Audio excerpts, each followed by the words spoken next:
Hey everyone, welcome back to the channel. Today we're clearing up a major rumor that's been spreading across social media about Grey's Anatomy Season 22.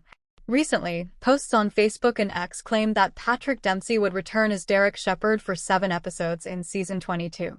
However, this is completely false. There has been no official announcement from ABC, Disney+, Shondaland, or the show's production confirming Dempsey's return. Remember, Derek Shepherd died in Season 11 after a tragic car accident, and although Dempsey briefly returned in Season 17 in Meredith's dream sequences, that appearance was described by the actor as a meaningful goodbye. So why are fans confused? The viral posts appear to mix up details from Ellen Pompeo's schedule. Pompeo is only appearing in around 7 episodes this season while still narrating, not Dempsey. There's another important detail. Patrick Dempsey is currently busy filming a new Fox drama titled Memory of a Killer, where he plays a hitman with early-onset Alzheimer's. Production runs from August to December 2025, the exact window Grey's Anatomy is filming. So scheduling alone makes his return impossible. Meanwhile, Season 22 picks up after the dramatic hospital explosion that ended Season 21. The new season explores themes of grief, rebuilding, and hope. Episode 1 already delivered a major shock with the death of Dr. Monica Beltran, played by Natalie Morales. Ellen Pompeo continues in a reduced role, new resident storylines are expanding, and the hospital is literally and emotionally being rebuilt. Hey lovely viewers, welcome to our channel Grey's Anatomy Official. Social media posts claiming Patrick Dempsey will return to Grey's Anatomy Season 22 for 7 episodes are false. No official announcement from ABC, Disney+, or the show's production team confirms the actor's involvement in the current season. The rumor circulated on Facebook, with posts suggesting Derek Shepherd would return, possibly connected to an Alzheimer's storyline. Dempsey's character, Derek Shepherd, died after he met with a fatal car accident in Season 11, Episode 21. Ever since, the character has only appeared in ethereal form, guiding Meredith Grey through the tragedy. Meanwhile, Grey's Anatomy recently returned with Season 22, which premiered on ABC on October 9, 2025. Patrick Dempsey's current Fox project contradicts Season 22 rumors. Patrick Dempsey's filming schedule directly contradicts claims of a Grey's Anatomy return. Fox officially ordered the drama series Memory of a Killer via Collider, with Dempsey cast as lead character Angelo Letta, a hitman with early-onset Alzheimer's disease. Production began in August 2025 and is scheduled to wrap in December 2025, as per the Dempsey Hub.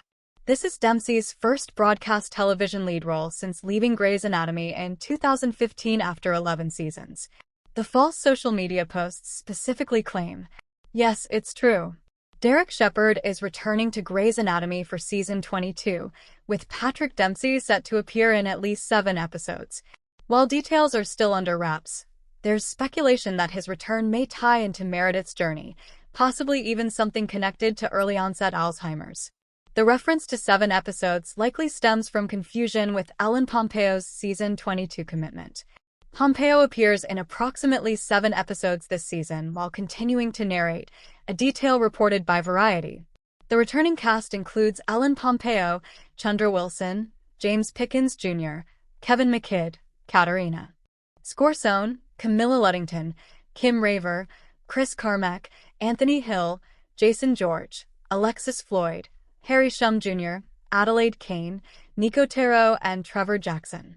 Patrick Dempsey is not included in official network communications or casting announcements. Derek Shepherd died in Season 11, Episode 21, which aired April 23, 2015. The character was hit by a semi-truck after stopping to help car crash victims and was declared brain dead after a hospital failed to order a timely CT scan. Dempsey returned briefly in Season 17 in 2020 and 2021, appearing in Episodes 2, 3, and 8 during Meredith's COVID-19 dream sequences on a beach. In April 2021, Dempsey called the return a beautiful way to close it, while saying, "Never say never" to the show. What Grey's Anatomy Season 22 is really about. Grey's Anatomy Season 22 premiered on October 9, 2025, with 2.573 million viewers and a 0.29 rating. The season continues from a hospital explosion cliffhanger that ended Season 21. Monica Beltran, played by Natalie Morales, was killed in the premiere, marking the first major character death of the season. Showrunner Meg Marinis told The Hollywood Reporter that the team made that choice to explore themes of grief and loss throughout the season. One of the real-world themes that has come into this season is the theme of hope. No matter where you stand on anything, things have been happening one after the other, and in particular, that's what we felt this summer. We thought, how can we write our feelings out in this season of television? And that is through the theme of hope. Who gives you hope? Who helps you find it after you've lost it? What gives you hope? And how can you be hope for somebody else? How do we rise from what happened? The main storylines focus on hospital renovation efforts following the explosion damage. Chris Carmack's character Link survived, but he suffered serious injuries that require a long recovery. Episode 2, which aired October 16, 2025, featured Kelly McCreary's return as Maggie Pierce with a surprise pregnancy reveal. The series reached its milestone 450th episode on the same date. Katarina Scorsone, who plays Amelia Shepherd, is taking an extended break this season. She will appear in only 10 of 18 episodes due to scheduling considerations, by a deadline. Trevor Jackson was promoted to series regular as surgical resident Wes, while Jade Pettijohn and Anita Calathara joined the cast in recurring roles. Ellen Pompeo continues the reduced role set in season 21. She appears in about 7 episodes while maintaining narration across the season. The show balances veteran characters with newer residents as Gray Sloan Memorial Hospital manages reconstruction and emotional recovery after the explosion. The false Patrick Dempsey rumors highlight how quickly unverified claims spread on social platforms, especially when tied to a beloved character. Viewers should verify casting news through official network channels, the show's accounts, or established outlets. Grey's Anatomy Season 22 renewal cements its record as longest-running medical drama. ABC has officially renewed Grey's Anatomy for a historic 22nd season. This decision solidifies the show's standing as American television's longest-running primetime medical drama. The renewal was confirmed by network executives in late 2024. The series continues to draw significant viewership across broadcast and streaming platforms. According to Reuters, the show was streamed over 1 billion times in 2024 alone. This enduring popularity justifies the continued investment from Disney. Secrets behind the show's unprecedented longevity. The series has survived numerous cast changes and off-screen controversies. Original stars Ellen Pompeo, Chandra Wilson, and James Pickens Jr. remain from the first season. Their consistent presence has provided a backbone for the revolving door of surgical interns and residents. Producer Meg Marinis described the show's philosophy as dropping in kernels of hope. This approach balances dramatic medical crises with character-driven optimism. The writing team consistently integrates real-world medical headlines, ensuring storylines feel current and relevant. Ask Matt, TV's short runs, Nitpicking Nashville, and more. Welcome to the Q&A with TV critic, also known to some TV fans as their TV therapist, Matt Roush. We'll try to address whatever you love, loathe, are confused or frustrated or thrilled by in today's vast TV landscape. We know background music is too loud. It's the most frequent complaint, but there's always closed captioning. Check out this story for more tips. I was surprised to learn that Grey's Anatomy and ABC's other Thursday dramas will be signing off for the fall on November 13th. I know it takes a lot of work to make these shows, and I don't want to be that person who complains about scheduling without respecting how much effort it must take to do 18 episodes a year on a broadcast schedule as they do. I also prefer the broadcast model with breaks over a streaming-style binge drop. But returning in mid-October as they did and then signing off on November 13th seems like a really short run before the break. We just got these shows back a few weeks ago, and already they're talking about a hiatus. Doesn't this seem likely to stall the narrative momentum? It's another sign of the challenging times for broadcast TV when seasons start so late and then break so early. Used to be not that long ago that you could count on most network series to start in late September and run mostly uninterrupted until early to mid-December. In ABC's case, most of these shows will return the first week in January, but that doesn't soften the blow of airing only 6 episodes, when the norm used to be somewhere between 8 and 10, before the holiday season hiatus. In a normal season when there are no strikes or pandemics to disrupt production, This sort of scheduling seems designed to parcel out these precious few episodes, compared to the 24 or more a show like Grey's used to churn out in its heyday, over as long a period of time as possible. But it's not going unnoticed. It's harder to get attached to a weekly series when it airs so few weekly episodes, hitting a sour note in Nashville. Comment: I've enjoyed 911 from the beginning, although not thrilled with the Space Odyssey, and looked forward to 911. Nashville. But the whole premise of the stripper son he knew about and immediately welcomed to become a firefighter, and the son's mother using him as a plot to get what's owed, was just too much. That seems to be the central plotline, and I just didn't care. Not to mention the tornado with the singer getting the audience to help move the heavy beam. It was just too much. Too bad. I'm going to miss the potential. Lilith, Ventura, California. Matt Roush. Kinda makes you wish they just transferred 911, Lone Star from Fox instead, no? I miss some of those characters more than I'd imagined. Suspending disbelief is a prerequisite for enjoying most of the shows in this extreme first responder genre, but the soapy spine of this spin-off really is just too dreary. Have the networks given up on original storytelling? Question: I just watched the first 2 episodes of Apple TV's newly released Down Cemetery Road, which is superb and superior to anything on network television. Why aren't the networks producing shows of this quality, instead of the same old Law and Orders, NCISs, and the Murder of the Week aka Murder, She Wrote ripoffs? Apple TV is really knocking it out of the park. Can't wait to see Pluribus. John L. Matt Roush. Your question feels rhetorical to me, maybe even existential. The simplest answer is to state without equivocation that broadcast networks are no longer in the prestige TV business. If something works, they'll franchise it. Too much originality almost seems like a third rail.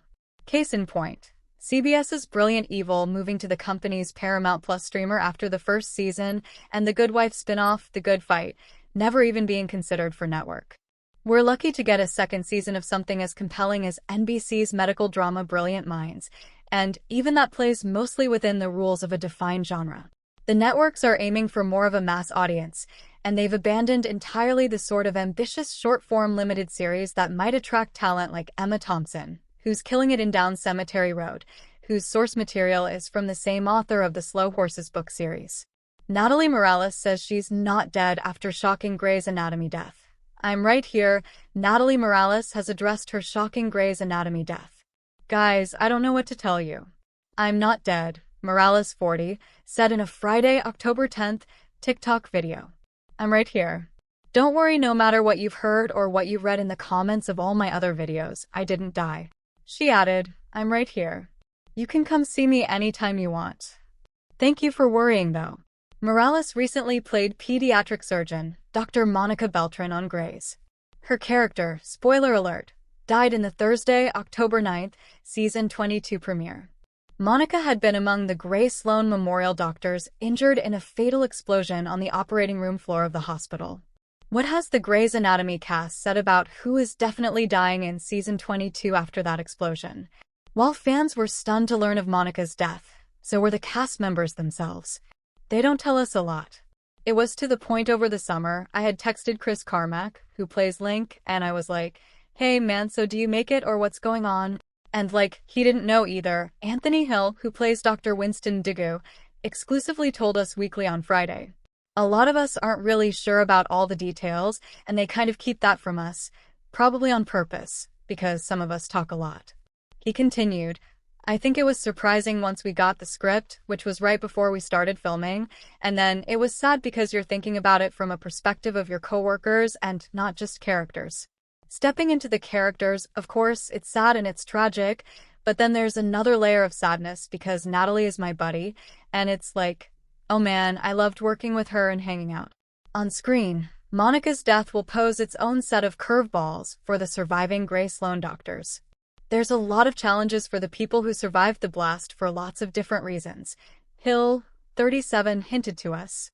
Everybody has their own traumas from that experience in that blast, and then picking up the pieces and trying to literally put the hospital back together and figure out how to move forward is going to be a tough dynamic to navigate for everybody in health physically, mentally, and emotionally. Hill's Winston, specifically, stepped into support alongside Amelia Shepherd, Katerina Scorsone, and Jules Millen, Adelaide Kane, in the premiere while they each navigated their respective grief. Every star who's left Grey's Anatomy. Where are they now? That was a very emotional scene for Addie to play, so it's a layered scene for her. Hill explained of Winston and Jules' scene in a supply closet. I just found myself trying to be present with my acting coworker and tried to help her give the best performance she could. It's heated, like it's charged.